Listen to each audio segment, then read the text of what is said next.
Bom, então... Obrigado, Wallace. Valeu aí. Então, boa tarde, gente. Então, hoje aqui eu vou tentar passar para vocês um pouquinho do que a gente sabe de dinâmica, de termodinâmica das tempestades severas. No YouTube, mas acho que as datas, a gente já tem datas, acho que umas 3 ou 4 datas para frente já. Luiz, fecha o áudio. Perdão. Oi, vamos lá. Então, a gente vai tentar passar aqui, eu vou tentar aqui passar para vocês, né, alguns aspectos importantes, né, associados com a dinâmica e a termodinâmica das tempestades severas, né, mostrar parte do que a gente sabe disso, não é tudo, claro, não dá isso tudo num seminário, né, mas parte disso vai ser passado aqui hoje, para já dar uma ilustração para vocês do que a gente vê e do que a gente estuda nessa área, né? Bom, eu gosto sempre de começar tanto as minhas palestras quanto as minhas disciplinas, seja lá como for, com um pequeno preâmbulozinho antes da apresentação em si, tá? Essa imagem aqui dos Estados Unidos que eu estou colocando, né, na tela, para a gente dar uma atenção da seguinte forma, né? A gente tem aqui uma imagem de parte dos Estados Unidos, né?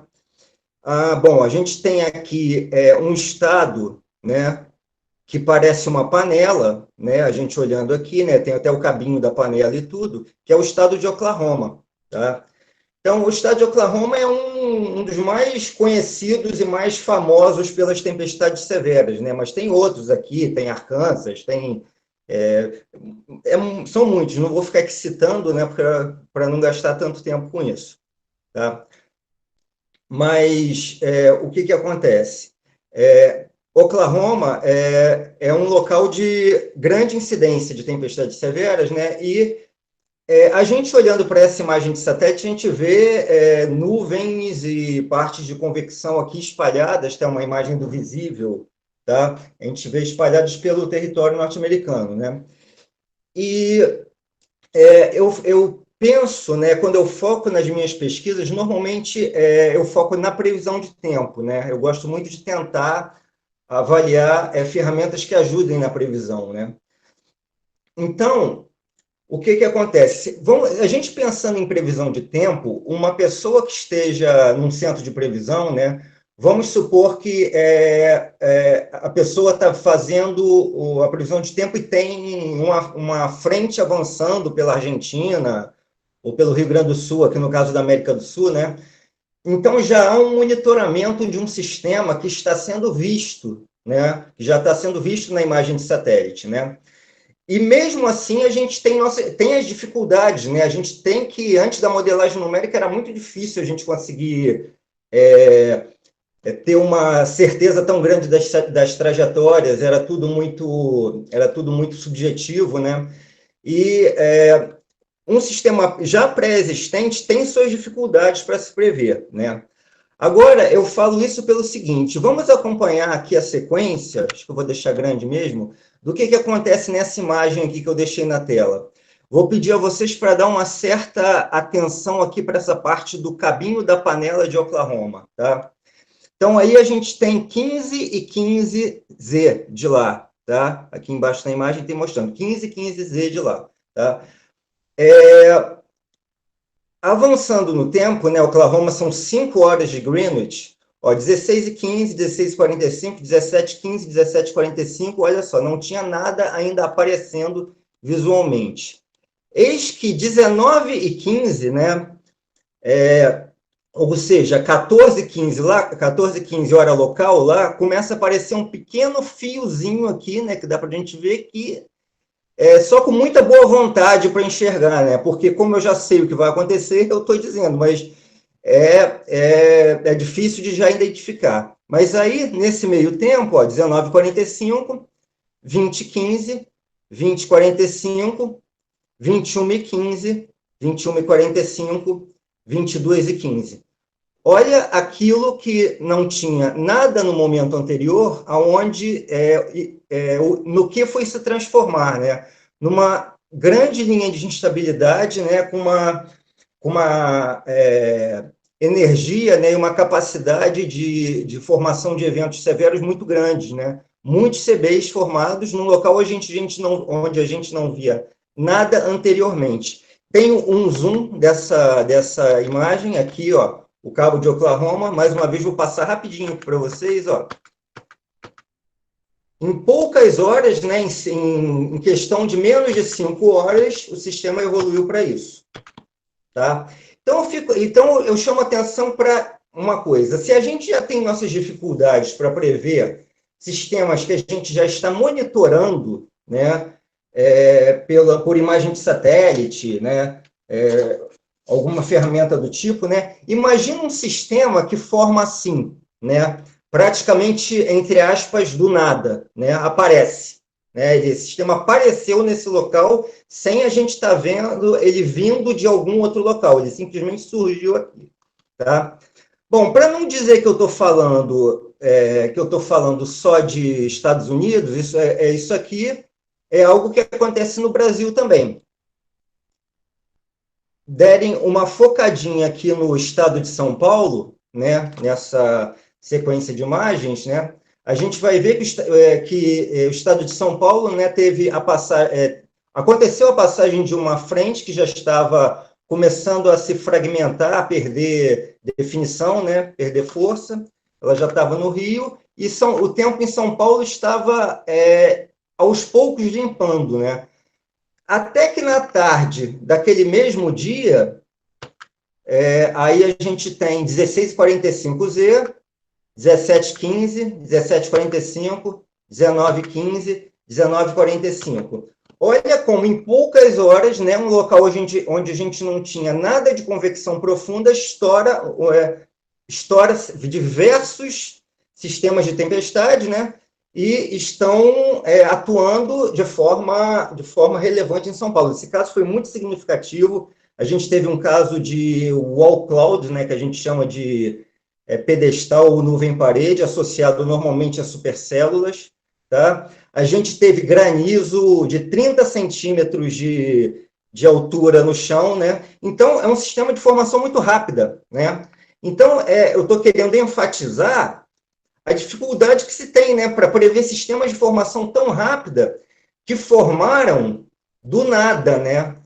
Aí eu venho com a pergunta, do nada, né? Eu usei esse termo de propósito, do nada. Será que foi do nada mesmo, né? Será que realmente formou do nada? Então, tem gente ainda me perguntando aqui onde que está o link, então não dá para eu ficar respondendo agora. Fabrício Polifique. Então, quando eu falo do nada, né, na verdade, a gente tem que pensar o seguinte, será que foi do nada mesmo? Ou será que a atmosfera deixou sinais para a gente disso? Tá? Existem sinais na atmosfera que a gente pode desvendar para conseguir da melhor forma possível tentar prever, né, esse tipo de fenômeno, né? Então, eu sempre começo com esse preâmbulozinho. Aí eu entro, finalmente, no slide inicial aqui, né? Aspectos termodinâmicos e dinâmicos associados a tempestades severas, porque tem tudo a ver com essa questão do que a atmosfera pode ter dito, o que a atmosfera pode ter contado para a gente ter ideia que aqueles sistemas poderiam se formar, né? Tão rapidamente, né? E são sistemas, evidentemente, de difícil previsão. Mas a gente tem como, pelo menos, ter uma noção dessa previsão, né, se a gente tiver um conhecimento prévio, né, de condições associadas à formação desses sistemas, né, que são de desenvolvimento muito rápido, né. Então, essa palestra, né, ela falando um pouco sobre tempos severos, né, tempo severo. Vamos lá, o tempo severo, ele tem uma classificação oficial, né, muito antiga, que ele se refere a dois parâmetros principalmente, né, o granizo e o vento, né. A gente teria um sistema para ser considerado como severo, ele precisaria ter ventos de mais de 25 metros por segundo, tá? Produzir ventos de mais de 25 metros por segundo, e granizo com tamanho de 2 centímetros para 2 centímetros para cima, né? Granizos com tamanhos superiores a 2 centímetros, né? Só que, o que acontece operacionalmente, né? Operacionalmente, cada região é diferente de outra. Por exemplo, se a gente for olhar se a gente for olhar a definição oficial de tempestades severas, não existe, né? Não existe a variável chuva inclusa nela, né? Teve um motivo importante para isso, né? Porque era numa época onde só se media chuva uma vez por dia, né? Então, ficava difícil conseguir quantificar a chuva que caiu de um sistema que durou, que teve uma duração um pouco, né? Será que essa chuva caiu ao longo de 24 horas? Ou ela caiu concentrada em meia hora? Quer dizer, então isso era uma dificuldade, né? Mas sabe-se hoje em dia, né, a gente tem medidas muito mais com uma resolução temporal muito maior, né, que permite a gente ter ideia do tempo que essas chuvas estão caindo, né? Então, eu cito diversos eventos aqui, né, que a gente costuma considerar como severos dependendo do local onde está acontecendo, né? E aqui em amarelo, nesse slide, operacionalmente falando, tempestades severas são aquelas que podem causar problemas, danos, perdas, transtornos à população e à economia, né? Até mortes, né?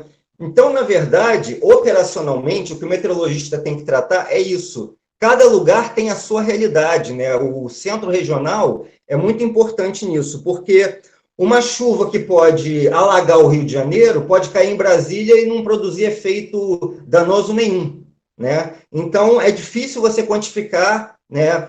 Você qualificar a tempestade como severa apenas pela quantificação de uma variável, né? Então, atualmente, o que é considerado como tempestade severa são aquelas que produzem problemas graves, né? Nos locais onde elas ocorrem, né? Bom, alguns exemplos de tempestades severas mais comuns. As linhas de instabilidade, tá? Essa daqui, no caso, foi a que eu mostrei ali no início se desenvolvendo. A gente tem ela vista pelo satélite e pelo radar, né? Uma em São Paulo aqui também, nessa região, né? Essa região aqui a sul do estado de São Paulo, entrando pelo oceano adentro, né? Se estendendo pelo oceano adentro. Tá? Então, são dois exemplos, a linha de estabilidade e as tempestades em supercélulas. Tá? Aí a gente teria uma fotografia, né, de uma tempestade em supercélula, né? Aqui uma imagem de satélite, né? E uma imagem de radar do mesmo sistema exatamente, né? Como é que é visto? É uma nuvem que no radar aparece em formato de gancho. Tá? É uma característica de uma supercélula. Tá? Aqui, um caso estudado há muito tempo atrás, né, que eu estudei na época da minha tese, foi um caso de supercélula que aconteceu em Ribeirão Preto, né, que causou morte de várias pessoas e um prejuízo imenso para a cidade. Né? Foi um caso de muito vento, muita chuva, né, e que produziu muitos prejuízos. Tá? Então, só para citar aí, né? Então, aspectos de grande importância, né, no estudo de tempestades severas, né? A gente tem os aspectos termodinâmicos, né, que estão ligados à instabilidade termodinâmica, energia potencial convectiva, né, que seria a CAP, né, que a gente normalmente trata, né? Esses parâmetros com essas características dessa natureza. Os dinâmicos são diretamente ligados ao cisalhamento vertical do vento, tá? E a sua interação com o movimento do ar, né? Com as correntes ascendentes e descendentes.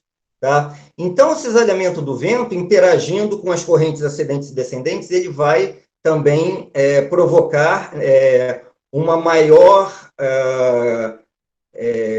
robustez dessas tempestades ou não. Né? Agora, o que é muito importante também é um mecanismo forçante. Né? Em inglês, eles chamam de gatilho, né? Triggering. Né? É o gatilho para disparo dos CVs. Tá? Aqui a gente tem o ciclo de vida de evolução de uma célula convectiva, né, os 3 estágios, tá? Que mostra que no estágio inicial é dominado pelas correntes ascendentes. O estágio maduro ele já começa a ser um estágio que começa a causar impactos significativos, porque a gente já tem correntes descendentes, né, muito intensas, principalmente no local onde está chovendo. Tá? Por quê? Porque nesse local onde está chovendo, existe a chuva, né, ela vai cair, ela não vai cair exatamente na base do CB, abaixo da base do CB. Esse CB ele tem uma inclinação, né, por cisalhamento do vento. Então, os hidrometeoros sobem, crescem e caem aqui fora. Tá? Aqui fora da nuvem está mais seco. Então, eles começam a evaporar. Então, muitas das gotas de chuva que caem fora do CB, elas vão evaporar, né? Com essa evaporação, né, para a água evaporar, ela precisa absorver calor latente de algum lugar, né? Então, ela precisa receber calor para ela mudar de fase, né? Deixar de ser água líquida para ser água no formato vapor, né? Essa evaporação. Então, ela tira calor do ar ao redor. Então, esse ar na região onde está chovendo, ele começa a resfriar, resfriar, resfriar, conforme evapora. Daí ele fica muito mais denso do que o ar ao entorno dele, ao redor, né? Então, forma-se uma força de empuxo, né, com as correntes descendentes, tá? Que podem provocar grandes ventanias em superfície, tá? Porque os ventos vendavais, né, eles são formados a partir do momento que as correntes descendentes atingem o solo, do solo elas não podem passar, né? E elas começam a divergir. Então, os vendavais se formam dessa maneira, né? O final da célula convectiva, no momento, não vai ser tão importante para nós, o estágio de dissipação, né? Se a gente precisar falar sobre ele, a gente volta nisso, tá? Mas o importante aqui são realmente essas correntes de densidade, devido à densidade maior desse ar frio, tá? Desse ar frio que ficou mais frio devido à evaporação da chuva, tá? Porque ele adquiriu essas características de densidade maior, tá? E empuxo negativo. Tá? Bom, aqui tem um desenho,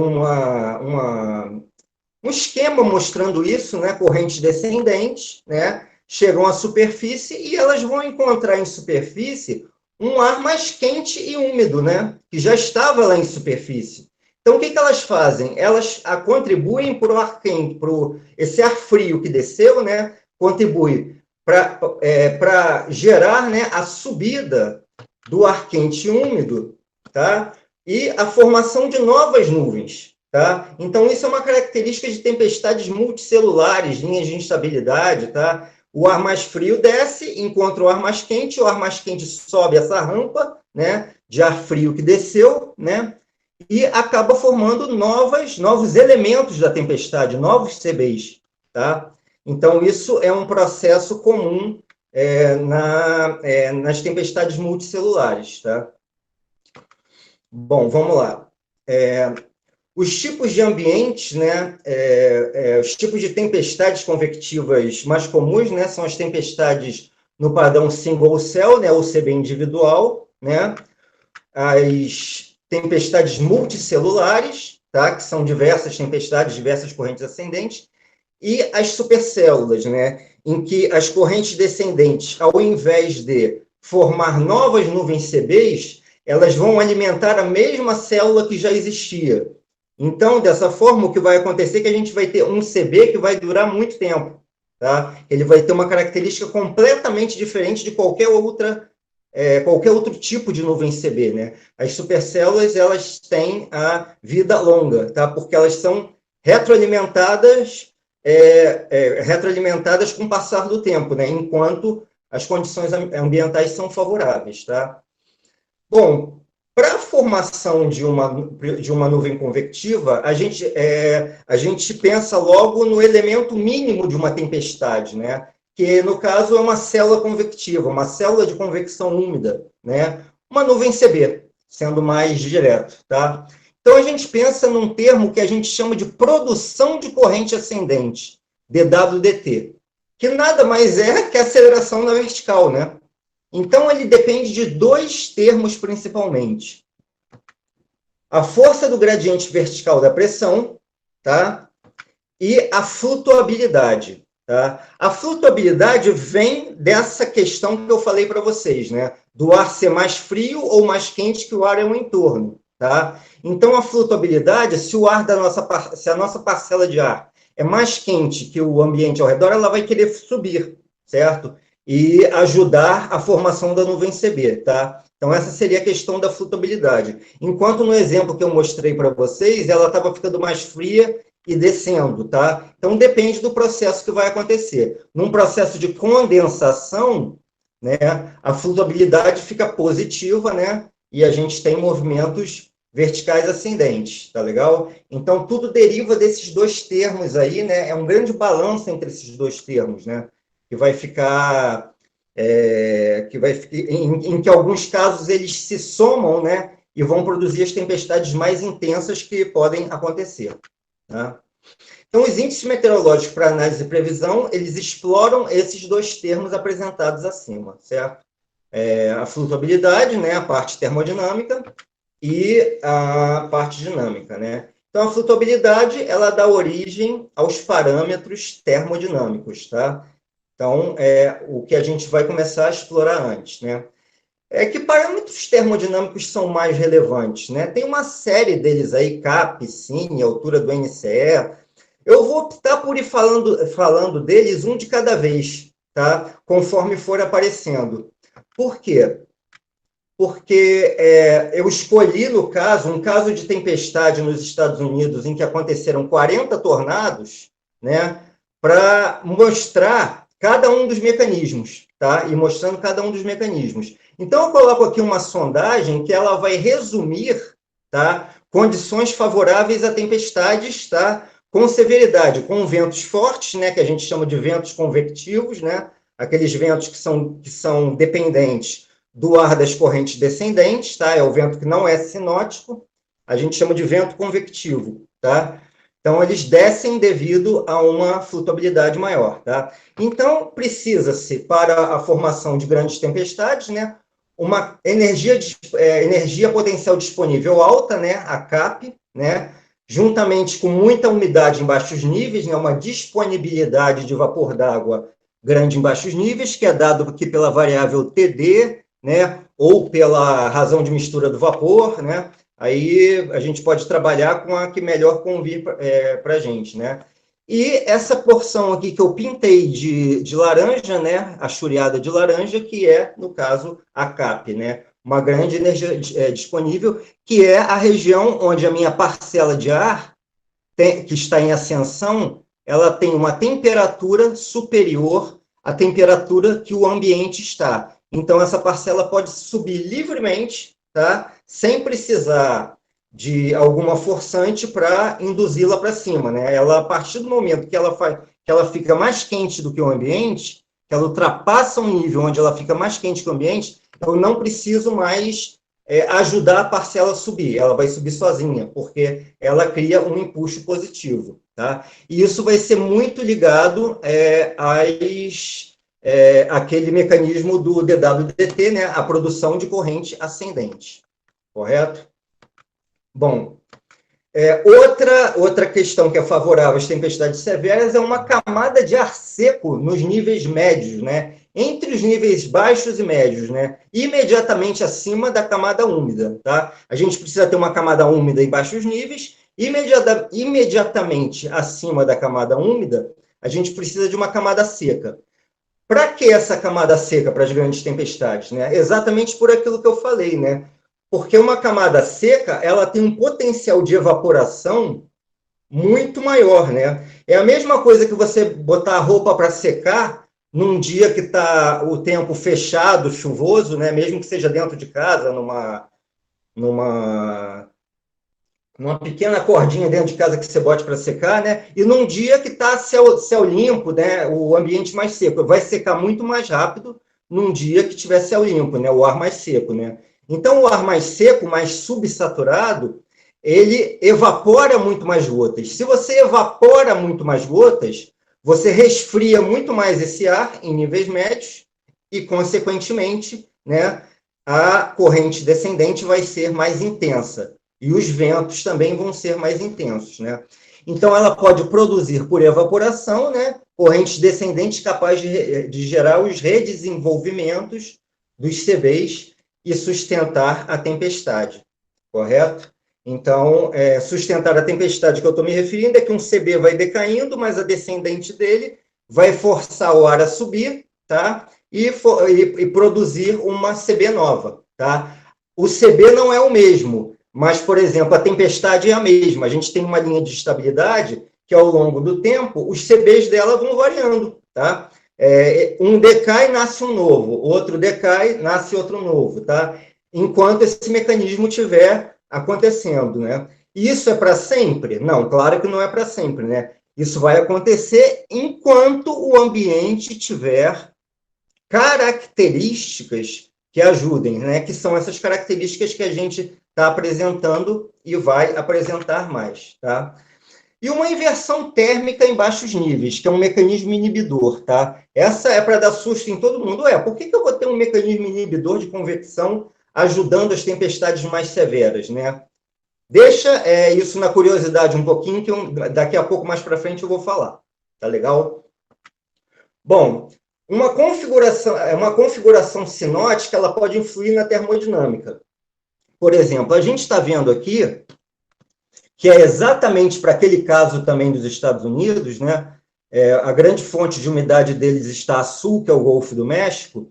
A gente está vendo uma cartinha sinótica, né? Daquelas que dá até agonia ver, porque a gente vê a quantidade de estações de superfície que eles têm, né?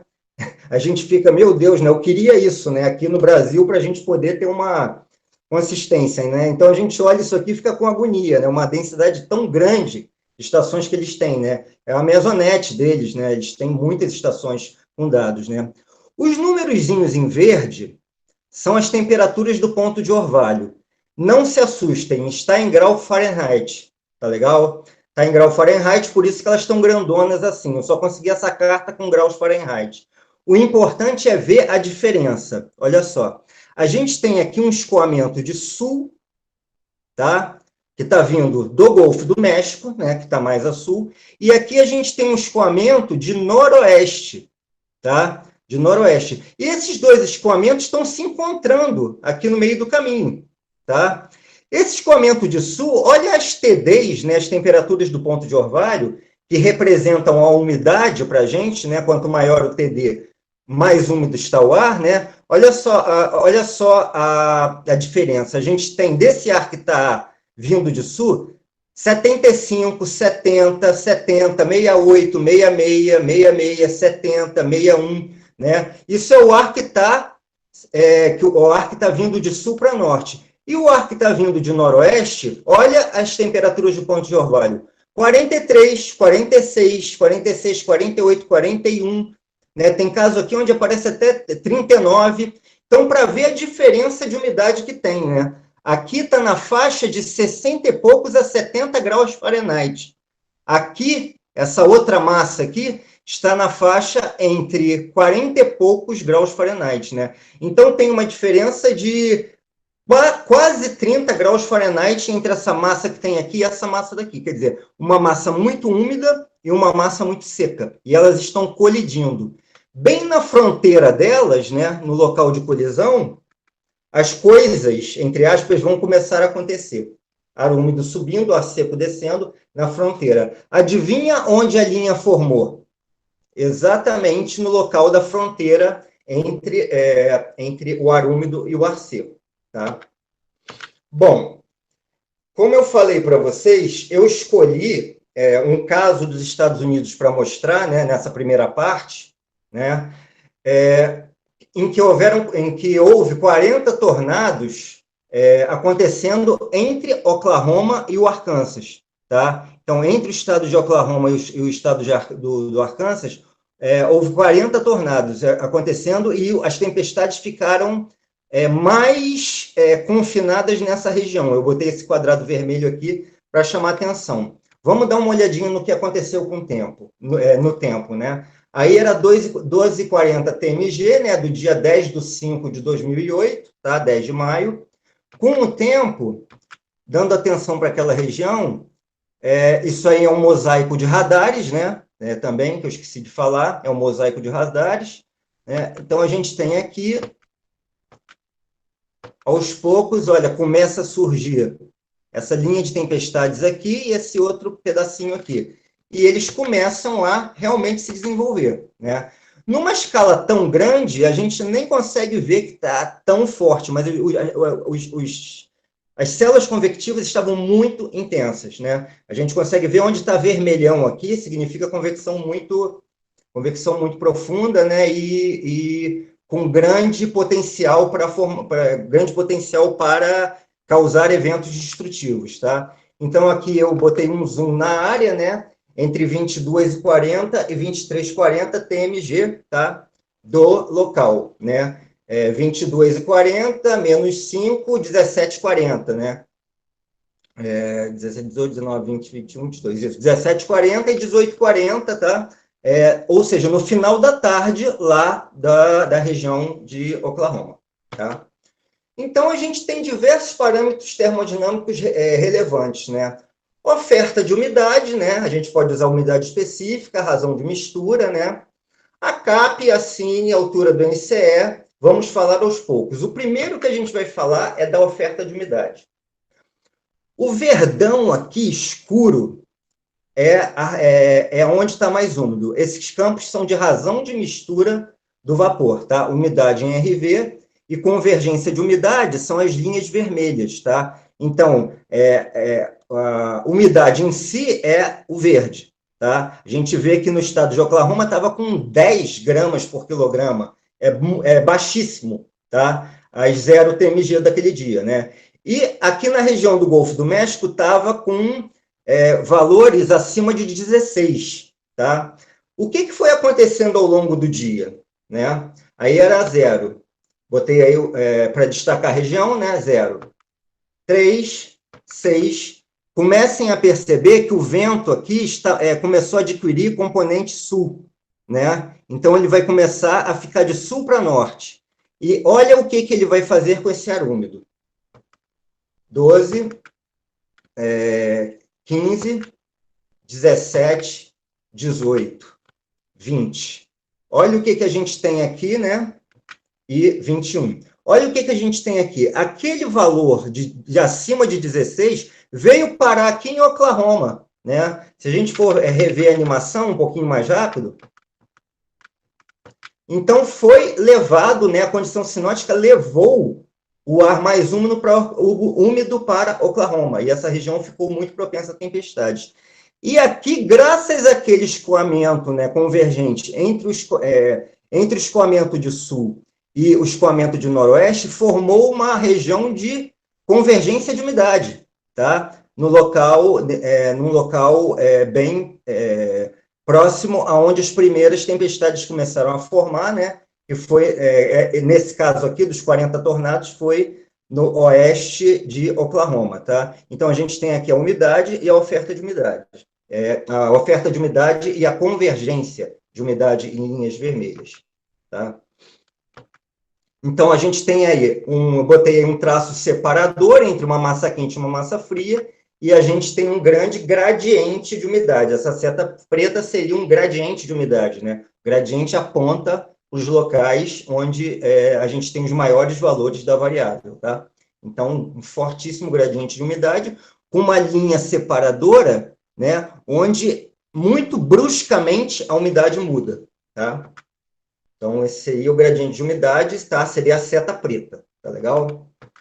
Bom, então os parâmetros termodinâmicos, né? Primeiramente, a CAP, né? A CAP é a energia potencial disponível. Ela é proporcional à área que uma parcela de ar delimita entre ela e a sondagem do ambiente, né? Então, a trajetória da parcela, ela vai pela adiabática seca, chega ao NCL, vai pela adiabática úmida, né? E a gente vê nessa trajetória qual foi a diferença entre a trajetória da parcela e do ambiente, tá? Aqui ele está denotando nesse desenho por θ e θ barra, tá? Então, esse θ e θ barra seria θ, a temperatura da parcela, θ barra, a temperatura do ambiente, tá? Então, quanto maior for essa área em laranja aqui, maior a CAP, tá? Então, ela depende de dois parâmetros. O θ da parcela menos o θ do ambiente, que seria θ menos θ barra, né? eu botei θP menos θA para ficar parcela menos ambiente, e dá do que é chamado de Free Convection Layer, que é a profundidade a profundidade da camada, ou seja, desde o NCE, que é o nível de convecção espontânea, né? Level of Free Convection, até o nível de equilíbrio, que é o Equilibrium Level, tá? Então, isso aqui é a profundidade da CAP, tá? Então, uma coisa que vale a pena dizer é que você olhar só para o valor da CAP é um pouco perigoso, porque você pode ter CAPs que têm grandes FCLs, mas o delta-teta ser pequenininho, as diferenças serem pequenininhas. E pode ter CAPs que você tenha essa profundidade da camada de convecção livre, né? Pequenos, mas com delta-teta grande. E você tem a capa igual em número. Os dois têm, sei lá, 1.500 joules por quilograma. Mas representam ambientes bem diferentes, tá? Porque a CAP é altinha e magrinha, a outra CAP é baixinha e gordinha, tá? Então, são ambientes bem diferentes, né? Então não basta você olhar para o número, né? Ali para o número duro da CAP. CAP é isso, pronto. Né? Não, é importante você ter ideia da maneira com que essa CAP está se distribuindo na vertical. Tá? E quanto mais rasa e maior o delta-teta, ela pode produzir eventos mais severos, porque ela vai produzir correntes, acelerações da parcela na vertical mais intensas, né? Correntes ascendentes mais intensas, e essas correntes ascendentes, elas, como é que se diz? Deixam os hidrometeoros, né, em suspensão por mais tempo. Então, eles crescem mais, né? Eles não conseguem cair, porque a corrente ascendente é muito intensa. Então, eles crescem mais. Então, pode produzir eventos mais severos por causa disso, né? O granizo cresce mais, as gotas vão crescer mais, tá? Um outro parâmetro termodinâmico, o Lifted Index, que é o índice de levantamento, né? Como é que a gente calcula o Lifted Index, né? Índice de levantamento. Deem uma acompanhada na animação desse slide. Vou lá, 1, 2, 3, já. A gente pegou a parcela de superfície, foi pela diabática seca até o NCL, depois subiu até os 500 HPA. Lá nos 500 HPA, a gente vai comparar a temperatura da parcela e do ambiente. E o índice de levantamento é a temperatura do ambiente menos a temperatura da parcela, né? Como está ambiente menos parcela, né? Como está ambiente menos parcela, então quais seriam os valores mais indicados para ser bons para tempestades, né? Seriam os valores negativos, tá? Porque é o fato onde a parcela vai estar mais quente do que o ambiente. Então, ela vai querer continuar subindo, né? A parcela de superfície que se elevou vai querer continuar subindo e revigorar mais a convecção, né? Então, produz movimentos ascendentes mais intensos, tá? Então, esse é o índice de levantamento. Tá legal? Bom, então aqui esse quadrinho eu dou a explicação também, tá? Valores negativos de LI indicam a atmosfera instável, temperatura do ambiente menor que a da parcela, tá? Quanto mais negativo, mais instável está o ar, né? Um valor de referência, guardem isso rapidinho, é -6. Já é uma atmosfera bem instável, tá? É um valor já bem interessante para tempestades, né? Quando a gente fala bem instável, valor interessante, né, a gente está querendo dizer para a tempestade formar, né? Não é interessante para quem está embaixo dela, né? É outra história. Mas a gente tem aí -6. Vamos lá agora olhar, no nosso caso, o que aconteceu? Aqui embaixo a gente tem a CAP, onde eu estou passando o mouse, tá? E aqui a gente tem o Lifted Index, tá? No mesmo horário onde a gente não tinha umidade, né? Lembra? Na oferta de umidade, a gente tinha oferta de umidade grande no Golfo do México. Olha só como é que está a CAP no Golfo do México, 3.000 e tanto, né? E o Lifted Index mais negativo também na região do Golfo do México, onde você tinha mais umidade. E em Oklahoma não tinha nada na época, no horário. Com o passar do dia e o vento começando a advectar esse ar mais úmido para cima, o que foi acontecendo nas duas figuras?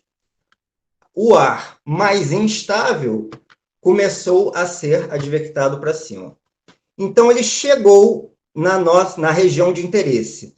A CAP, que era 0 em Oklahoma, foi parar em 4.000, que é um valor realmente muito grande. Tá? Qual foi o valor mesmo que eu disse que era bom já para tempestades severas, no caso do índice de levantamento, hein? Era menos 6, né? Olha aqui onde ele chegou, menos 12. Ou seja, foi só o dobro do valor crítico, de um valor crítico, para ver como a atmosfera estava agitada esse dia, né? Como é que ela estava a fim de fazer alguma coisa, né? Então, a gente tem uma CAP de 4.000 e o índice de levantamento menos 12. São valores muito significativos, tá? Então, isso é muito importante, tá? Bom, agora a gente vai falar dos tais mecanismos inibidores, né? Por que os mecanismos inibidores de convecção são importantes? Deixa eu mostrar o slide primeiro. Vamos lá, isso aí é um slide qualquer. Vamos supor que se formasse uma tempestade, né? Olhando aqui, a gente tem uma inversão térmica, né? Que é um mecanismo inibidor. Ele atrapalha o levantamento de parcelas, tá? A gente tem também uma área de Cine aqui que a gente vai falar, tá? Então, isso aqui atrapalha o levantamento de parcelas. Mas vamos supor que, por algum motivo, eu formasse uma tempestade nesse horário aí, né? A gente tem aqui a CAP, que é delimitada pela linha lilás e pela linha vermelha, tá? Então, a tempestade se formaria com uma energia proporcional a essa área aqui, tá legal? Se ela formasse exatamente nesse momento aí, que é as 12Z, né? Que as 12Z é local, né? Do local onde ela estava, né? No caso, essa aqui foi uma sondagem de Oklahoma. Então, se ela formasse nesse horário aqui, ela formaria com essa energia. Mas, como a gente tem essa inversão térmica, o que acontece? A inversão térmica não deixa a tempestade formar. As parcelas não conseguem subir, né? As parcelas de ar de baixos níveis, que são quentes e úmidas, não conseguem subir e vencer essa inversão nesse horário. Tá? Se elas não conseguem vencer a inversão nesse horário, não forma convecção. E ao longo do dia, o que acontece? Radiação, a radiação chegando, vai aquecendo, vai aquecendo, vai aquecendo. Ou seja, a CAP, que é proporcional à temperatura, vai ficando cada vez maior. Então, a gente tinha aqui uma temperatura que ela era abaixo de 15 graus. Desculpe, abaixo de 15 graus não, era abaixo de 20 graus, tá? Como é que se diz? Nesse horário aqui. O que acontece durante o dia? Né? Essa inversão térmica impediu. Como é que estava isso às 18Z? A gente pode tentar estimar. Né? A temperatura subiu para um valor, né, superior a 20, foi acima de 25. Então, isso aqui seria minha nova temperatura, né, que ela aumenta muito mais rapidamente próximo à superfície, porque é onde tem o aquecimento radiativo, tá? Então, ela aumentou para isso aqui. Vamos calcular a nova trajetória da parcela nesse momento? Então, vamos lá. Nova trajetória da parcela, nova CAP. Tá? Então, observem, se ela formasse cedo, sem aquele mecanismo inibidor, ela ia formar com essa energia aqui. Como o mecanismo inibidor não deixou, ela só vai conseguir formar quando ela vencer o mecanismo inibidor lá para o meio da tarde. Ela vai formar com essa energia muito maior. A energia é mais do que o dobro, tá? É absurdamente maior. Aí vocês podem me perguntar, poxa, professor, será que isso é verdade mesmo? Você está fazendo uma estimativa aí, né? É uma estimativa, né? Vamos ver se é verdade.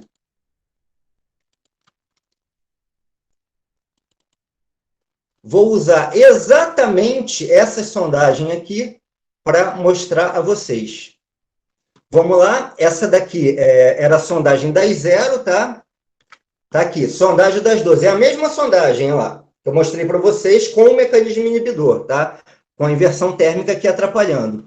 Vamos olhar, então não conseguia disparar convecção nessa hora, né? A gente viu lá na imagem de radar que a convecção foi disparar só lá para as 20 GMT, né?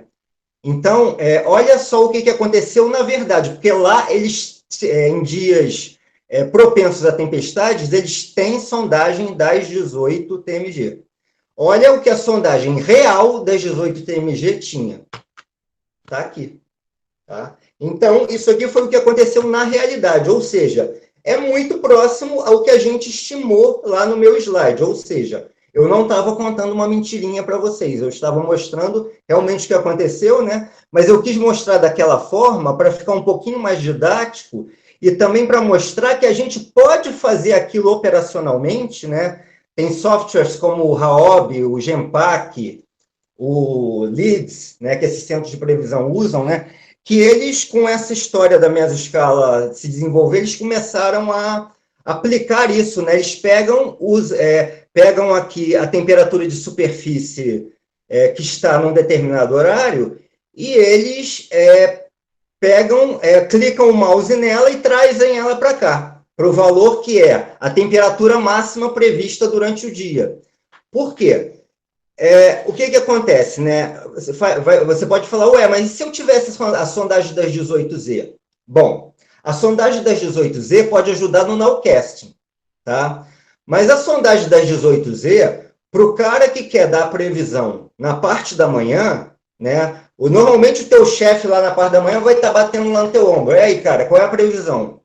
Você não tem a sondagem das 18, mesmo que no Brasil se fizesse a sondagem das 18Z, você 9 horas da manhã não ia ter ela.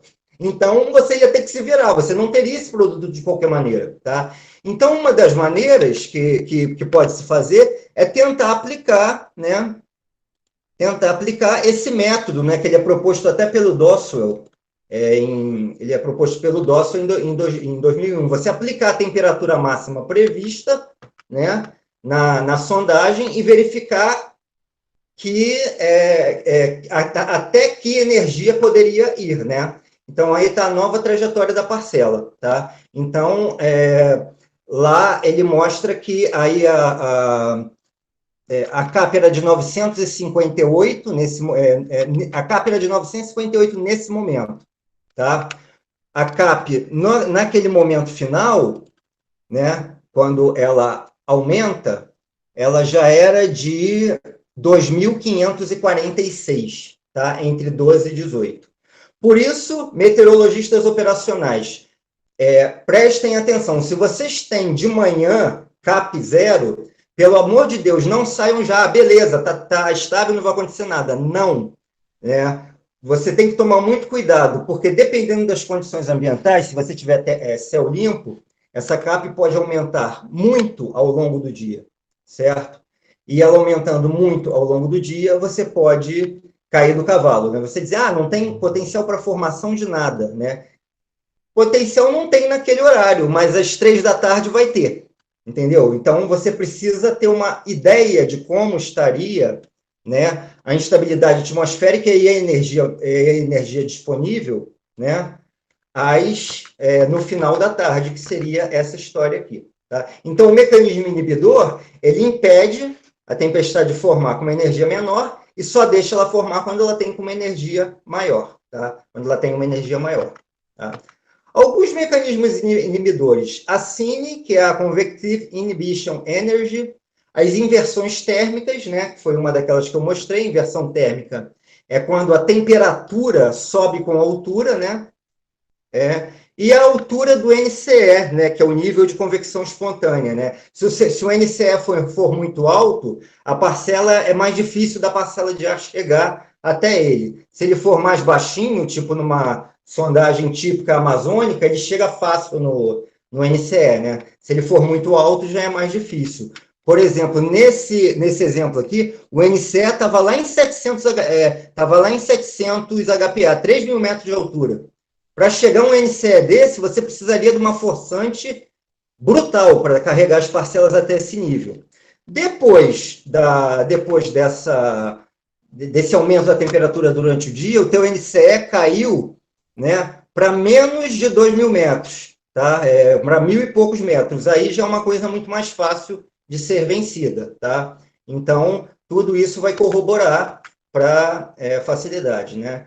Então, tá aí a CINE, né, que é um dos mecanismos de inibição, tá? A CINE é como se fosse a CAP ao contrário, né? A gente vai ver a área, a gente vai calcular a área onde a temperatura do ambiente é maior do que a da parcela, tá? Então, é a área onde a parcela não consegue subir sozinha. Ela precisa de alguém empurrando ela, tá? Precisa de algum mecanismo. Pode ser topografia, né? O ar vem se deslocando, encontra um relevo, né, bem acidentado, começa a subir, né, atinge o NCE. Pode ser uma convergência em baixos níveis, né, vários fatores, né.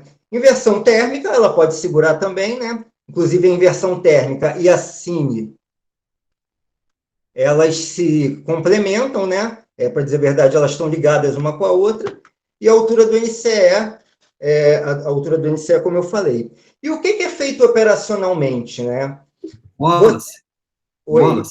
Luiz Paulo, eu queria te fazer uma proposta. Primeiro, eu queria dizer, a apresentação está excelente, muito boa, mas a gente costuma ter um período de tempo um pouco menor, para dar tempo para os alunos também poderem perguntar, a gente poder discutir um pouco. Só que o seu assunto, cara, é extremamente importante, né? É uma essência aí da meteorologia, né? Previsão do tempo na veia. Então, eu queria, primeiro, fazer uma coisa inédita aqui, a gente não fez no Seccionário, te convidar para fazer uma segunda parte dessa sua palestra. Eu não sei se eu deveria ter combinado isso com você antes, peço desculpas, mas eu acho que ficaria, porque como você vai começar a falar de uma parte mais operacional, que é feita, eu não sei se é esse o momento ideal, mas até para a gente poder, né, deixar os alunos também poderem perguntar alguma coisa, né, dar um espaço assim, e a gente poder depois fazer essa segunda parte da sua apresentação. O que você acha? É uma proposta. Fazer a segunda parte da apresentação. Porque tem uma parte que eu vou falar só sobre ventos, que seria a parte de resultado de pesquisa, seria isso, né? Então talvez, eu não sei, talvez caiba, então, você concluir essa parte, e essa segunda parte desses estudos, de pesquisa, a gente deixar para uma segunda parte, uma segunda apresentação. O que você acha? Não sei. Pode ser. Aquilo que eu tinha te falado, era um pouco grande, né? Não, pois eu acabei não... Você me falou, eu até, não me lembro se eu comentei contigo, a gente tem até uma data já próxima, não é na próxima semana, mas acho que é logo depois, quer dizer, um pouco mais para frente, em setembro, mas que você poderia apresentar a segunda parte desse seu trabalho, que, pô, é importantíssimo, né? Até acho que eu daria para divulgar mais ainda, entendeu? Eu acho que é bacana. Mas, enfim, é uma sugestão só, porque a gente está completando tempo aí. Mas, enfim, fica como uma sugestão aí. Tá. Deixa então eu concluir essa primeira parte, né? Tá bom. Que vai estar mostrando isso, e a segunda parte dos ventos a gente faz numa segunda. Não, já vou sair daqui. Já vou sair daqui com uma data. Vou te sugerir uma data para você ver se já tem possibilidade, para a gente poder já marcar, já e divulgar. Tá legal, beleza. Bom, obrigado. Desculpa aí, cara. A gente foi ter combinado isso antes. Não, tá joia. Eu tinha até falado que era meio grande, de repente era melhor. Culpa minha, dei mole aí. Bom, então, deixa eu pular essa parte aqui do mecanismo inibidor, porque ele já foi explicado fisicamente, e deixa eu falar do cisalhamento do vento, tá? Então, o cisalhamento do vento, ele é um mecanismo muito importante, que era o outro mecanismo que eu falei que é importante para tempestades severas, né? Então, a gente pensa num ambiente sem cisalhamento e um ambiente com cisalhamento, né? Se a gente for ver, no ambiente sem cisalhamento, as correntes descendentes e as ascendentes cairiam umas sobre as outras. Isso faria com que a tempestade tivesse o tempo de vida mais curto, né? E com o cisalhamento, a corrente ascendente ela é inclinada, né? E as descendentes, né, como a gente viu naquele outro slide, ela cai fora da corrente ascendente. Então, ela não tem uma interação destrutiva. Então, a tempestade tem um tempo de vida mais longo, né? Se a gente for ver o papel que o cisalhamento faz na atmosfera, né, ele, na verdade, ele gera vorticidade horizontal, tá? Porque o vento é mais forte em cima, mais fraco embaixo, tá? Então, como ele gera cisalhamento horizontal, a gente forma um tubo de vórtice, né? Com mais velocidade em cima, menor velocidade embaixo. Se forma uma nuvem nesse ínterim aí, a nuvem vai ter uma corrente ascendente, que interagindo com esse vórtice inclina. Tá? Então, o que vai acontecer? Né? Isso aí vem do termo de inclinação da equação da vorticidade. Então, o que vai acontecer vai ser uma coisa com esse aspecto aqui, quando a tempestade interagir com o cisalhamento do vento. Aí a gente tem o cisalhamento e a nuvem crescendo. O storm splitting, tá? Que a gente chama, é a divisão da tempestade. Então, a tempestade ela se divide em duas, né? Vai repetir a animação aqui. Ela começa a rodar o tubo de vórtice e a vorticidade vai virando horizontal. Formam-se dois núcleos de vorticidade, ambos são baixas pressões, mesmo tendo giros inversos, porque a força de Coriolis não atua aí, né? Aqui a gente tem balanço ciclostrófico, né? Entre a força do gradiente de pressão e a força centrífuga, tá? Então, e a chuva caindo no meio divide a tempestade, né? E isso acontece na prática também, tá? Quando a gente vê em imagens de radar a tempestade se dividindo, tá? Em duas, tá? Bom, aí está o esquema, né, do Eichmann-Clamp, que eles mostram isso, tá? E essas setinhas mostram a força de pressão, que era aquele outro termo que eu falei que era importante para tempestades, né? Entrando em ação aqui. Ele vai ajudar a levantar o ar de superfície, tá? E formar novos núcleos de... contribuir com o vigor da convecção, né? Bom, uma medida para cisalhamento do tempo usual seria essa variável, BRN shear, né? 35 a 40 seria um valor já considerado crítico, né? O que a gente tinha no dia lá? 160, 180, 180, chega até 200, né? O valor crítico era 40, né? Só para ter ideia de como estava festiva a atmosfera nesse dia aí, né, para formar as coisas, né? E finalmente o efeito forçante, né? O efeito forçante é aquele cara que vai levantar a parcela de ar, né? Na verdade, eu optei aqui por mostrar a convergência, tá? Em baixos níveis e a divergência em altos níveis, tá? Então, a convergência em 850 HPa são as linhas em vermelho e a divergência em altos níveis é a linha em roxo, tá? Então, mostra que certinho no mesmo local forma convergência. Aí pode me falar, aqui também tem convergência aqui em cima, mas vocês vão ver que não tem umidade nenhuma, não tem outros mecanismos, né? Então, isso aí é para a gente mostrar, né? Essa maneira da gente mostrar isso aí é para a gente mostrar que para você ter tempestades severas, você não pode ter apenas algo acontecendo, você precisa de uma combinação de fatores. Não adianta você ter, eu tenho índice K de 190 e poucos, né? Botei logo um valor absurdo que nem existe, né? A possibilidade é imensa de formar tempestades, a probabilidade é imensa. Não, não é. Não tem nada a ver com probabilidade. O que esse índice diz é que, se a tempestade formar, ela vai ser intensa, tá? Para você ter probabilidade, né, você precisa combinar efeitos, né? Vários efeitos diferentes, né? Então, é importante falar que o valor de um índice ou de uma variável não determina a probabilidade de alguma tempestade ocorrer, mas sim que, caso a tempestade ocorra, naquele local, ela deverá ser intensa, tá? Então, a gente tem aqui o Ingredients Based Forecast, que é no caso, a filosofia, né, usada para montar isso, tá? E a gente tem aqui a oferta de... são os 4 mecanismos que eles usam, né? Oferta de umidade, instabilidade termodinâmica, cisalhamento do vento e mecanismo forçante, tá? Então, o efeito combinado desses ingredientes, né, é o que dá para a gente uma probabilidade de acontecer alguma coisa. Então, aqui olhando as figuras no lugar crítico, vocês vão perceber, ó, a gente tem aqui a imagem do radar, oferta de umidade, instabilidade, né, dada pela CAP e pelo LI, mecanismo inibidor e convergência. Vocês vão ver que o único lugar onde teve tudo acontecendo ao mesmo tempo foi aqui na região de Oklahoma. Olha só aqui, tá mega úmido, muito úmido. Aí você vem aqui embaixo, não tem forçante nenhuma, por exemplo. Tá? E pode começar a fazer as comparações, sempre falta alguma coisa. Agora, aqui dentro do quadrado vermelho, a gente está mostrando o local mais crítico mesmo, né? Então, esse aí é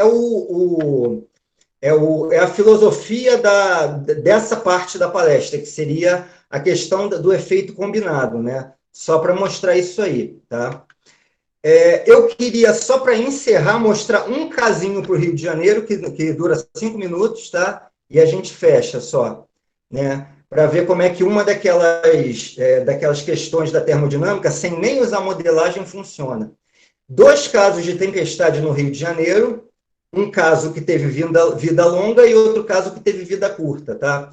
O caso de vida curta, tá? A tempestade caiu em pouco mais de 50 minutos. Então, se vocês olharem aqui, né, aqui no Rio de Janeiro, a gente tem a formação do sistema aqui, a noroeste da Baía de Guanabara, tá? Ele começa a se movimentar para sudeste, mas ele decai rapidamente. Estimado mais ou menos de 50 minutos de tempo de vida, tá?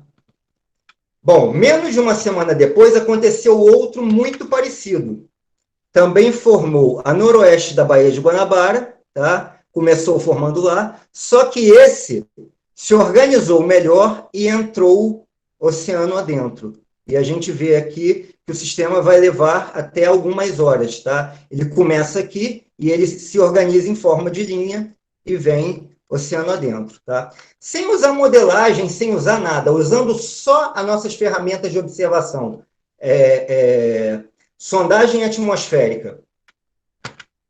Sistema de vida curto, né, de decaimento rápido, né? A gente tem aqui a sondagem. Olha o que está acontecendo.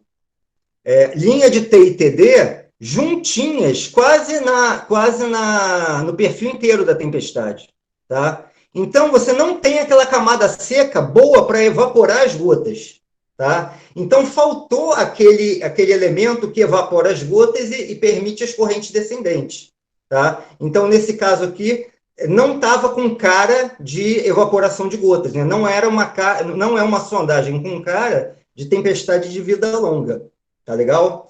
E o caso que teve vida mais longa, teve uma diferença básica aqui que aconteceu. Qual foi essa diferença? A camada de ar seco, tá? Foi a principal diferença. Teve uma outra também no cisalhamento do vento, que foi um pouco mais forte. Mas o que chamou mais atenção é que na tempestade que teve vida mais longa, só pela sondagem, né, do Galeão, né, que é bem representativa, né, porque a gente vê que a tempestade formou ali logo a noroeste da Baía de Guanabara, né, ela, como é que se diz?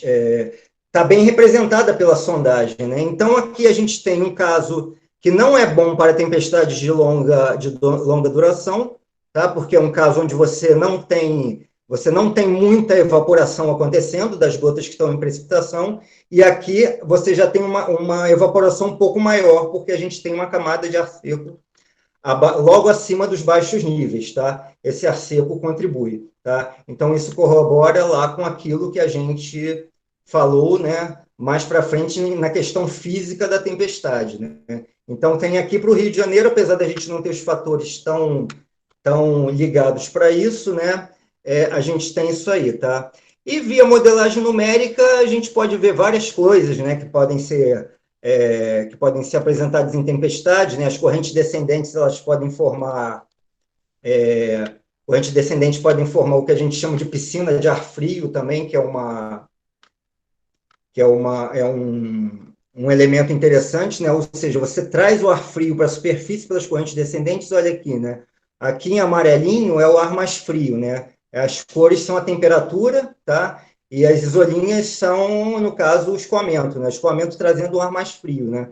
Então a gente vê aqui, ó, vermelho, laranja, laranja, vermelho e no meio amarelo, né? E até verde. Então ficou uma piscininha aqui, né? Os americanos chamam de cold pool, né? A piscina de ar frio. Quando você tem um modelo numérico que tem uma boa microfísica, né? E rodando com uma resolução bem alta, ele consegue reproduzir esse tipo de fenômeno. Tá legal? Bom, dessa forma, eu acho que esse era melhor a gente encerrar aqui, né? Porque eu falei das condições físicas, né? De uma maneira um pouco mais abrangente, e eu mostrar os resultados relativos aos resultados de vento. Eu vou me basear muito por trabalhos que eu venho desenvolvendo com alunos meus, né? Usando essas coisas para a gente verificar o que acontece. Tá? Então, vão ser resultados de pesquisas que vêm sendo desenvolvidas no PPGM para a gente determinar condições favoráveis a ventos intensos. E a gente tem alguns índices atmosféricos que eles são bem específicos para determinar esse tipo de característica, tá? Esse tipo de característica favorável a ventos intensos, e não só a chuva. Tá? Porque todo mundo, quando pensa em tempestade, a primeira coisa que vem à cabeça é a chuva, né? Coisa do tipo, né? Mas a gente está enfatizando bastante nos ventos, né? Para ver o que uma atmosfera propensa a ventos tem de diferente de uma atmosfera que é propensa só a chuvas. Tá? Ambas são propensas a tempestades, só que uma é propensa só à chuva e a outra é propensa, além da chuva, o vento também. Né? Então, a gente está aprendendo a diferenciar esse tipo de ambiente. Né? Esses seriam os resultados que eu vou querer mostrar, então, na próxima. Tá legal? Então, eu posso, no caso, encerrar nessa aqui, tá? E agradecer aí o convite. Realmente, ela era um pouco longa para o tempo de vocês. Tá legal? Não, excelente, muito obrigado. Excelente apresentação. Já vou aproveitar, já convidar todos para fazerem as perguntas aqui via o chat. Wallace, mais uma vez, me desculpar com você, era para a gente ter combinado antes, né? Você bem falou, é verdade. Isso é normal. Mas aqui a gente está em casa, aqui a gente está em casa. Deixa eu te falar, e vai ser muito, muito legal, eu acho que uma oportunidade ótima de você mostrar os trabalhos que você vem desenvolvendo com seus alunos no PPGM, na graduação, que eu acho que também vai abrir o espectro aí de oportunidades de trabalhos aí entre os alunos do PPGM também, né, o que pode ser explorado. Beleza, logo que você tiver uma data, você me... a gente tem uma data vaga no dia, a mais próxima, na verdade, tá? Que é no dia, se eu não me engano, 8 de setembro. Eu preciso checar aqui no Drive. Deixa eu ver aqui, peraí. Pode deixar que eu cheque, Luiz. Checa? Tá, eu estava abrindo aqui. 8 de setembro quarta-feira também, quase que com certeza vai estar disponível. Sempre, o nosso ciclo de seminários é sempre realizado às quartas-feiras, às 15 horas. Esse é o horário padrão, e a gente costuma fazer de 15 em 15 dias. Só dessa última vez que não aconteceu por conta do Festival do Conhecimento. Sim, mas 8 de setembro mesmo. Então, 8 de setembro. Então, ótimo, Wallace. Já vou colocar a parte 2, hein? Mesmo tema, parte 2. Ou você tem um título diferente. Tá bom, então, tranquilo. Mas eu queria... Eu vou fazer uma pergunta de leigo aqui. Eu ia fazer essa pergunta esperando aí, acho que o pessoal, deixa eu ver se o pessoal já está perguntando alguma coisa aqui.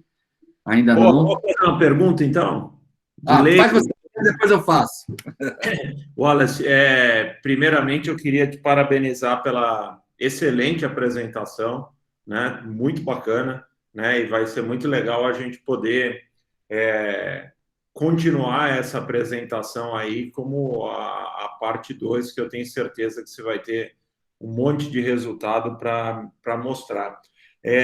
A minha pergunta é bem de leigo mesmo, né? Na linha do Luiz Paulo.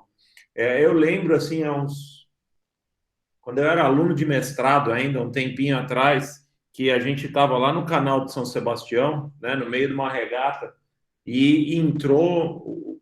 A gente teve uma virada de vento assim muito forte, muito rápida, né? Uhum. Entrou vento da ordem aí de 30, 40 nós, né?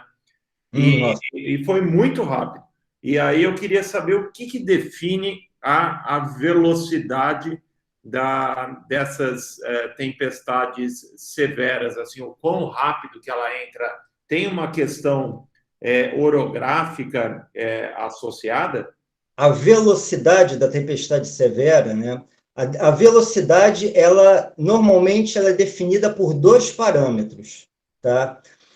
O primeiro parâmetro é a velocidade da nuvem, tá? Eu vou falar, eu vou responder a tua pergunta em 2 partes, porque tem 2 coisas diferentes aí. Uma das coisas no caso, a velocidade da nuvem. A velocidade da nuvem em si, né, ela é considerada o vento médio entre 850 e 500 HPA, porque é a camada com que o vento ambiental, o vento sinótico, está interagindo com a nuvem. Tá? Então, a tempestade está vindo com essa velocidade. Só que, quando acontece uma situação tipo essa aqui, que eu mostrei lá no início, que é o que os americanos chamam de redevelopment, que é o redesenvolvimento de uma tempestade, né? Uma tempestade decai e a outra nasce, né? O que acontece? Essa nuvem aqui essa nuvem maior deixa de ser o eixo, ela deixa de ser o eixo de referência da tempestade. E a nova nuvem que vai nascer vai ser o novo eixo. Então, ela tem esse adicional de velocidade. De repente, o eixo de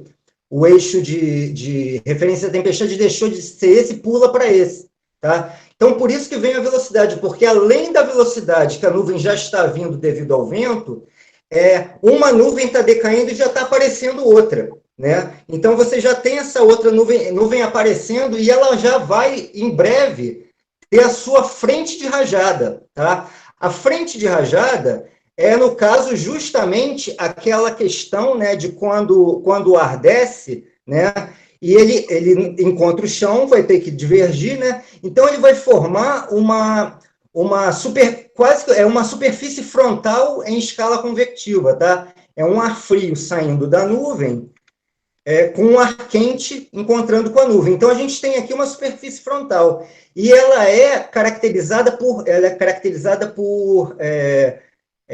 ventos muito intensos, né? Rajadas de vento muito intensas, porque essas correntes descendentes são muito intensas se o ambiente estiver muito seco em níveis médios. Tá? Então, coisas que vão definir, né? Primeiramente, a velocidade com que a nuvem está andando, né? Devido ao vento médio sinótico. Segundo, a velocidade com que uma nuvem está decaindo e uma nuvem nova está crescendo, é uma outra velocidade também que vai produzir uma aceleração, né, na tempestade como um todo, né? E a própria frente de rajada, que ela vai ser mais intensa quanto mais seco o ar estiver em níveis médios, né? Porque quanto mais seco o ar estiver em níveis médios, mais vai evaporar, né? Quanto mais evaporar, mais vai resfriar, com mais força ele desce, né? Então, se evaporar muito, resfria muito, né? Ele fica muito mais frio do que ao redor dele o vento vem que nem uma tijolada, né? Existem valores que podem ser definidos, inclusive tem uma equação que define mais ou menos os valores entre as correntes descendentes e a velocidade que o vento pode atingir em superfície, tá? E essa virada de vento que você se referiu aí, ela me chama a atenção pelo seguinte, né? Você quase que com certeza pegou uma frente de rajada aí, né? Essa frente de rajada, ela realmente vira o vento muito rápido, né? É até mais rápido que uma frente, evidentemente, né? Porque é em escala menor, né? E não é uma virada de vento tão, como é que se diz, certinha, assim, de direção, né? Ele vai virar certinho de noroeste. Eu lembro bem disso, o vento virou 180 graus, mais ou menos, porque a gente teve que... Ele trocou 190, 180, por aí.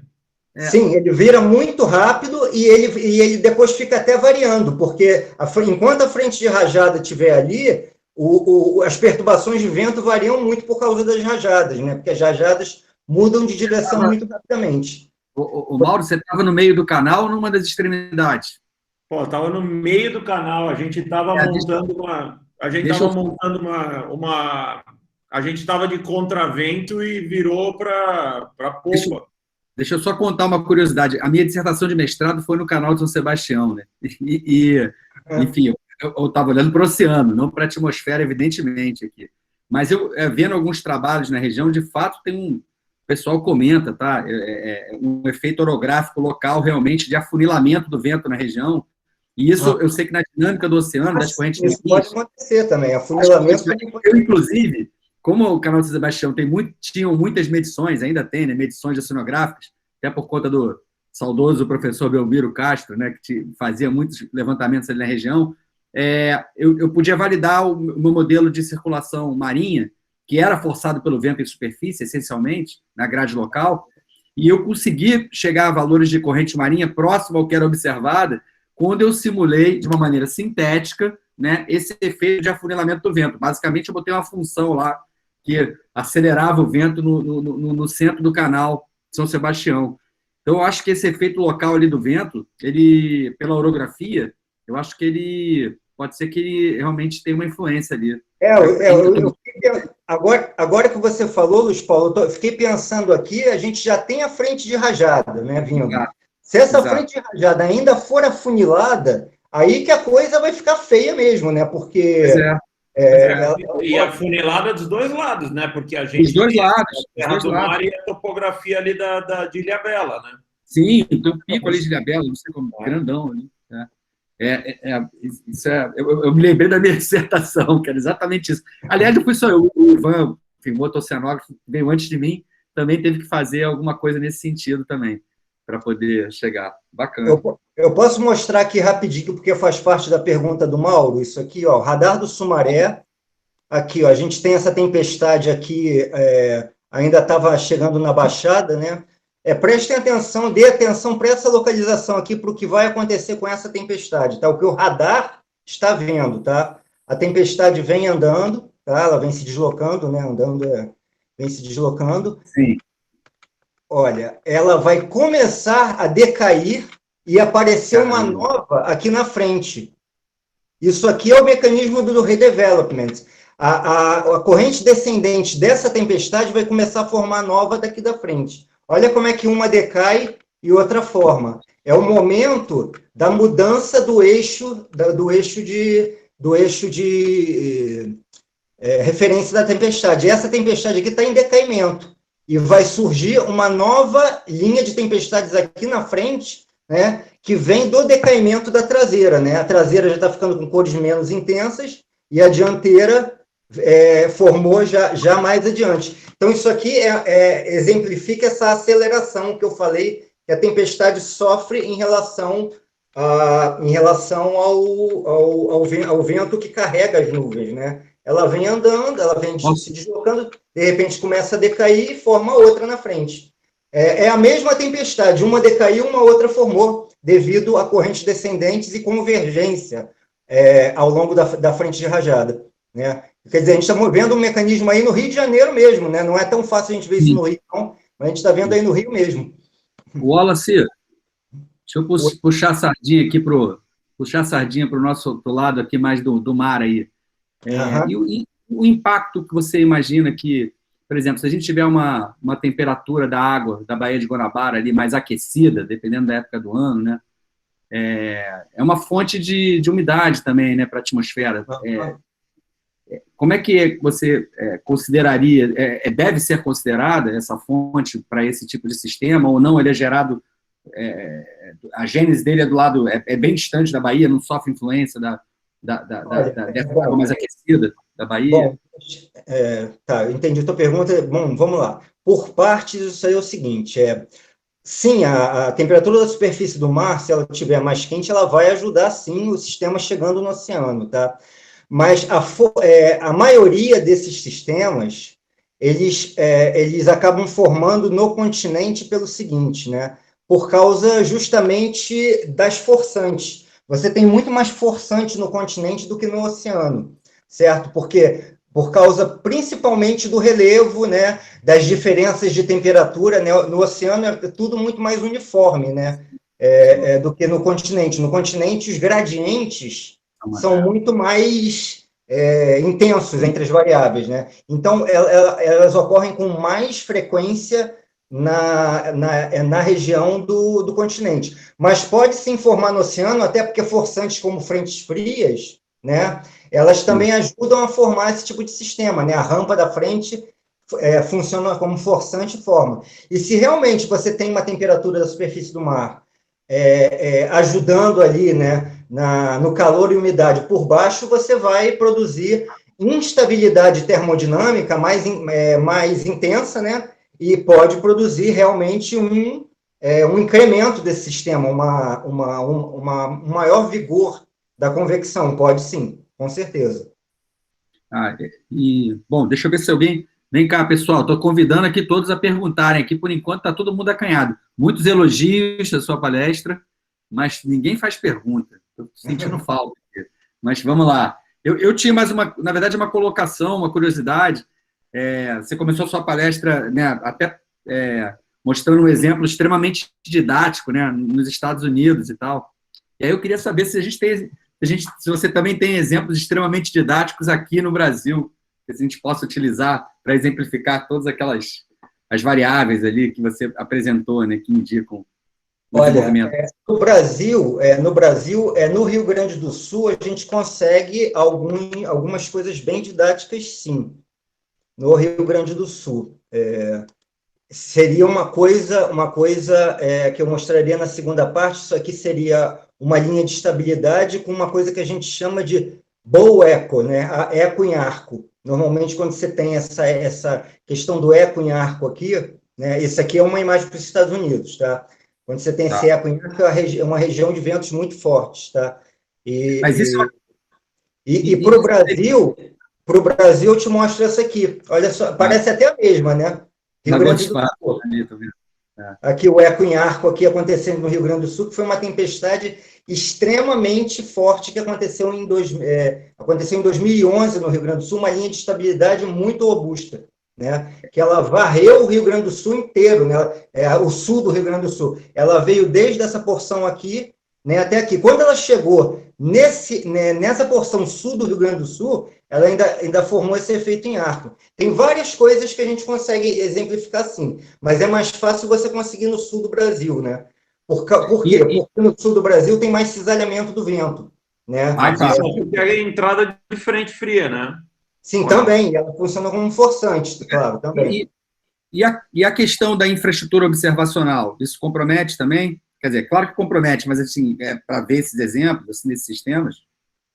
Já comprometeu muito mais, né? Atualmente as pessoas registram mais do que registravam antigamente, né? Até a década de 90, né, tinha uma fama, né? Uma fama que era mentirosa, que não acontece em tempestades, não acontece em tornados do Brasil, né? E existia essa fama, né? Porque ninguém registrava oficialmente, mas acontecia aos montes, pessoas viam, mas não tinha a globalização, não tinha essa passagem de informação tão rápida, as pessoas viam, ficava visto lá e guardavam para si, né? E não chegava aos órgãos que tinham que chegar para chegar ao grande público, né? Mas, na verdade, atualmente, a meteorologia ela se desenvolveu num ponto, né, que tem até pessoas que são destinadas a observar fenômenos, né, e falar e relatar, né, fazer o relato do fenômeno que aconteceu. Então, essas tempestades são mais observadas. E outra coisa, o método de previsão, né? Quando a gente acompanha no método de previsão a primeira fase do método de previsão, que é a previsão numa escala um pouco maior, se a gente observa condições dinâmicas e termodinâmicas favoráveis à tempestade, no tipo, para depois de amanhã, né? Hoje é dia 28 para dia 30, então dia 30 vai ficar todo mundo que trabalha com meteorologia, né, e está interessado em fenômenos daquele tamanho, vai ficar de olho ali naquela localização, né? A gente define um polígono de risco, né? Um polígono de risco para onde pode acontecer as tempestades. que é uma parte até onde o modelo prevê bem, né? Que é uma escala um pouco maior, a escala sinótica. Então, essa área onde o modelo deu uma informação boa para a gente já fica de olho. Ó, o foco é aqui, tá? Então, fica todo mundo prestando atenção. Aí, o que acontece, né? Começa a aparecer, aí o radar mais próximo já começa a registrar, já começa a coletar todas as informações. Então, realmente, o desenvolvimento de instalação de radares em muito mais locais, né? O desenvolvimento dessa cadeia de previsões, né? Em escala sinótica, depois em mesoscala, escala local, e no caso o nowcasting, né? Que é só via radar. Essas 3 escalas de previsões, elas facilitaram atualmente, né, a gente fazer esse tipo de coisa. Agora, quando você fala em infraestrutura, depende também da parte física, computacional, né? A gente sabe que a gente está numa fase que a coisa está andando um pouquinho para trás, né? A verba está muito difícil, né? O CPTEC está com dificuldades financeiras, né? Deixando até de rodar modelos porque não tem verba para aquilo tudo, então isso dificulta um pouco mais. A gente teve uma época, como a gente fala de vacas magras, vacas gordas, né? A gente não está numa época de vacas gordas nesse momento, né? Porque por causa a verba não está tão grande para a gente continuar aquele ritmo de instalação de aparelhagem, né? E de redes novas de observação. Wallace, eu tenho... Você falou, eu ia fazer uma pergunta sobre Nowcast, né? Na verdade, é uma combinação de Nowcast com inteligente, com redes neurais, né? Você já tem alguma linha que envolve Nowcast com aprendizado de máquina? Como que você vê isso para esses eventos? Como que isso está evoluindo a nível de Brasil? Olha, teve uma pesquisa relativamente recente, né, não é de tantos anos atrás assim, que foi a dissertação da Juliana Hemsdorf, que é chefe do ABEP, né? que foi orientada pelo Gutenberg, né, e eu fui co-orientador, né? Ela trabalhava direto com isso, mas usando descargas elétricas como marcador dela, né? Uhum. E por exemplo, eu não sou especialista em aprendizado de máquina, né? Eu não saco muito dessa área, né? Eu estou aprendendo aos poucos, né? Conforme eu leio algumas coisas, né? Mas existe já um andamento em relação a isso, e tem tido resultados interessantes, sim. A Juliana conseguiu alguns resultados bem interessantes na dissertação dela para a área do Rio de Janeiro, que foi a área onde ela desenvolveu. Tá? E tem outros alunos também trabalhando nessa escala do Nowcasting também. Sim, eu não sei o sobrenome dela, mas ela foi aluna da Meteoro, e ela, acho que Suzana, ela desenvolveu o doutorado dela com o professor Alexandre Zukov, que trabalha com ciência de dados na COP. Eles usaram os dados... Eu não sei o sobrenome dela, não me lembro agora. Eles até publicaram, acho que um artigo, que ela usou... da banca de qualificação dela. Ela usou Video Deep Learning, enfim, aprendizado de máquina nas imagens de radar cedidas do interior de São Paulo. Sim. E treinou um algoritmo que, cara, ficou até bem razoável ali quando comparado com a observação, né? As coisas, é óbvio que você tem que ficar sempre testando, aumentando o número de imagens, né, de dados, de informações, mas ela fez algumas coisas que ficaram bem legais, assim, então tem... Acho que isso vai começar a ficar mais frequente aí com esses dados de radar. Eu tenho conversado bastante atualmente com a Fernanda, né? Eu tenho alguns parceiros, essa parte de tempestades severas, né? Eu desenvolvi mais trabalhos, no caso, com a Fernanda e com o Zé Ricardo, né? Com alguns orientados em comum, né? Inclusive, conversando com a Fernanda sempre fala, ela sempre comenta isso, né? O Eduardo, né, o esposo da Fernanda, que entende de aprendizado de máquina, essas coisas, né, tem muita essa interação também do que ele dá de informação, né, e é realmente uma coisa que vai começar a bombar para o futuro, né, vai começar realmente precisar dar uma olhada realmente nesse tipo de de parâmetro, né? Esse tipo desculpa, de parâmetro não, de método, né? Desse método, né? Porque vai ser importante. Sim, né? Luiz, uma coisa importante aqui, a Fabiola, lá do CHM, fez uma pergunta. No centro de hidrografia tem-se usado o índice de Galvez-Davidson para convecção em regiões subtropicais.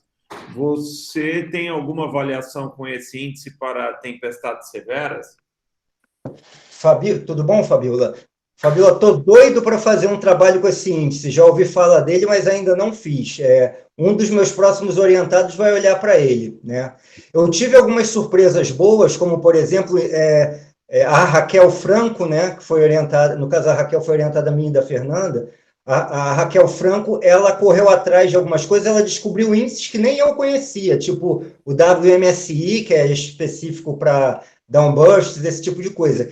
E esse índice que a Fabiola falou aí, ele é mais recente, eu vim a saber dele mais recentemente. Eu estou doido para dar uma olhada como é que ele se comporta, né? Eu acho que esses casos mesmo que a gente já estudou, né, vale a pena a gente dar uma olhada, né? Porque eu dei uma olhada por cima, ele tem características que pegam coisas da grande escala. É um índice que me parece bastante interessante para esse desenvolvimento. A resposta para a Fabiola seria, a princípio, não. Eu ainda não desenvolvi nada com esse índice. E a outra resposta, sim, eu pretendo mexer com ele o mais breve possível, com algum próximo aluno, porque esses índices novos, eles têm algumas coisas bem interessantes que estão levando em conta, né, aspectos termodinâmicos e dinâmicos que os índices antigos não levavam, tá? Então, isso é bastante interessante, tá legal? Isso é importante, né, no caso, o Nowcasting, né? Agora, com o Fabrício aí também, no departamento. Alguma coisa, pode falar pelo áudio, tá? Uhum. Ela está curiosa. Está curiosa. Apareceu aqui na minha tela, beleza. Vou fazer um convite especial para você vir assistir o trabalho. Ou então chamar para a banca. Que tal? Gente, a gente está... Ó, curtiu. A gente... Eu não sei, Mauro, a gente está chegando aí na... horas da tarde. Estou esperando as perguntas aqui, mas só a Fabiola. Por enquanto, ninguém fez muita pergunta. Tem novas perguntas sobre disponibilização da gravação. Elas vão ser disponibilizadas, sim. A gente está vendo de qual é a melhor forma, tá? Eu já falei aqui que elas vão ser disponibilizadas. Ó, outra pergunta aqui do Ivan. Ó. Você conseguiu ver aí, Wallace? Por que apenas 30% das supercélulas geram tornados? Bem, esse é um dado ainda meio polêmico, né? Mas, na verdade, não são todas as supercélulas realmente que geram tornados, não. A maioria não gera, né? Porque as condições para tornados, justamente pelo seguinte, as condições meteorológicas para gerar uma supercélula, elas são algumas condições bem específicas, né? Que a gente vê muito aqui no curso de mesescala. Eu posso até falar um pouquinho delas na outra palestra. As para gerar tornados, são as condições das supercélulas com algumas adicionais. Você precisa capturar, você precisa de índices de helicidade, capturar vorticidade horizontal do ambiente, pela a corrente ascendente a corrente ascendente da tempestade de supercélula, capturar a vorticidade horizontal vorticidade horizontal do ambiente, né, presente, né? Então, esses tornados, eles precisam de condições muito específicas para eles formarem, que são um pouco mais difíceis do que o só das supercélulas, né? Então, eles precisam de tudo que a supercélula precisa e mais algumas coisas, né? Vorticidade muito alta, né? Mais alta do que das próprias supercélulas, né? Isso é um dado, né? É interessante, né? E a vorticidade alta, né, uma coisa que é muito importante, ela depende também de uma CAP alta, né, que é a energia disponível. Se você tem uma vorticidade grande demais, né, o que vai acontecer? Ela vai inclinar tanto a tempestade, que a tempestade vai se, entre aspas, desmanchar, né? Ela vai desconfigurar toda, de tão inclinada que a nuvem fica, tá? Então, é um balanço entre a energia, o cisalhamento e a CAP, né, que é a energia disponível. Para suportar cisalhamentos muito extremos, a gente precisa de CAPs muito grandes, ou seja, a produção de correntes ascendentes muito fortes para essas correntes ascendentes aguentarem, né, o cisalhamento que vai interagir com as células convectivas. Senão, o cisalhamento vai inclinar tanto e gerar tanto entranhamento nas células convectivas que ele vai acabar causando um efeito destrutivo, certo? Então, para tornados, você vai precisar da CAP muito alta e do cisalhamento muito alto. E não é qualquer supercélula que tem isso, tá? Quando você tem isso tudo muito alto, você vai ter a condição para capturar, né, essa energia que vem da helicidade ou essa vorticidade horizontal, né, captar e puxar para dentro da nuvem de alguma forma, né? A corrente ascendente puxar essa vorticidade horizontal e ela se transformar em vorticidade vertical, né? E começa a gerar a condensação ali, né? Daí forma-se os tornados, né?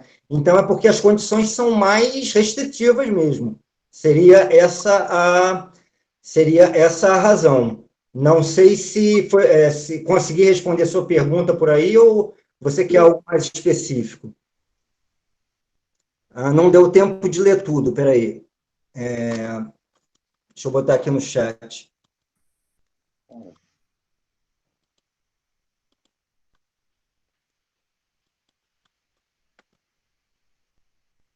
Morei 1 ano na ponta sul do Tornado Alley, norte do Texas. E 1 ano e meio não vi nenhum tornado. Né? Em 2014, quando não estava morando em Brasília, ocorreu um tornado aqui, evento raro, frustração total. Você deu azar mesmo, né?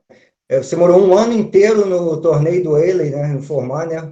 Realmente foi azar mesmo, né? E até lá, se eu ficasse lá numa região próxima ao Oklahoma, né? Você foi no Texas, né? Se eu ficasse numa região ali em Oklahoma ou próximo durante o ano e não visse nenhum tornado, eu também ficaria frustrado. É muito azar, né?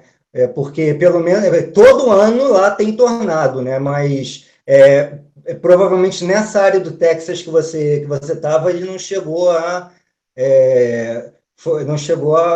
acontecer. Mas pode ter acontecido em Oklahoma em dias que você não estava lá, né? Em tempestades severas, em dias que você não estava lá. Né? Você deu muito azar mesmo, cara, porque é muito difícil você ter tempos tão grandes assim sem tornado acontecendo, né? Porque lá, né, lá eles têm, devido a essa umidade do Golfo do México, interagir com esse cisalhamento de vento, né? O que acontece, né? No hemisfério norte, nos Estados Unidos, né, a gente tem muito continente em latitudes médias e altas, e menos continente nas latitudes baixas, né? No Brasil, no hemisfério sul é o contrário, né? Por exemplo, a América do Sul, ela afunila, né? Ela vai ficando mais estreitinha em direção aos polos, né? E ela é mais tem mais território perto do Equador, né? Os Estados Unidos é o contrário, né? Então, lá acaba sendo muito mais propenso, né? E esse tornado que formou em Brasília, ele não foi proveniente de supercélula, tá? Ele foi até o que a gente pode chamar, né, de tromba terrestre, tá? A tal da land spout, tá?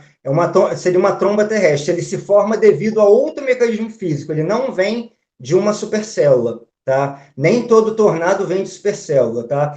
Quando não vem de supercélula, que é o que a gente chama de tromba, né? Se formar sobre a Terra, tromba terrestre. Se formar sobre a água, é tromba d'água, né? mas não é proveniente de supercélula, né, a gente pode chamar de tromba. Não deixa de ser tornado. Se você chamar de tornado, também está correto. Todos são tornados, tá? Mas eles gostam de chamar, né, lá nos Estados Unidos principalmente, eles gostam de adotar essa nomenclatura, né, e chamar de tromba quando não é proveniente de supercélula, tá? Essa de Brasília foi um desses casos, tá? Foi um caso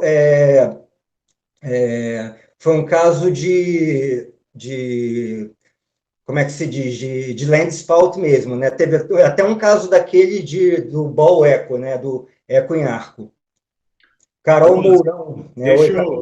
Deixa eu fazer o seguinte, que o pessoal agora se animou, então eu vou pedir para eles guardarem todo esse ânimo para a parte 2 da sua palestra, que a gente já garantiu aqui com você a data, e eu queria fechar com uma dessas perguntas aqui. Eu vou pegar por ordem de chegada do Lucas e eu vou deixar a pergunta da Caroline para... tem a do Lucas ainda aqui acima, tá certo. Então, as tempestades severas causam velocidades de vento extremas. Pode avaliar também o que ocorre com a intensidade de turbulência do vento nessas condições de tempestade severa? Olha, gera muita turbulência em superfície inclusive tem no curso, isso é coisa para um curso de mesoscala inteiro, né?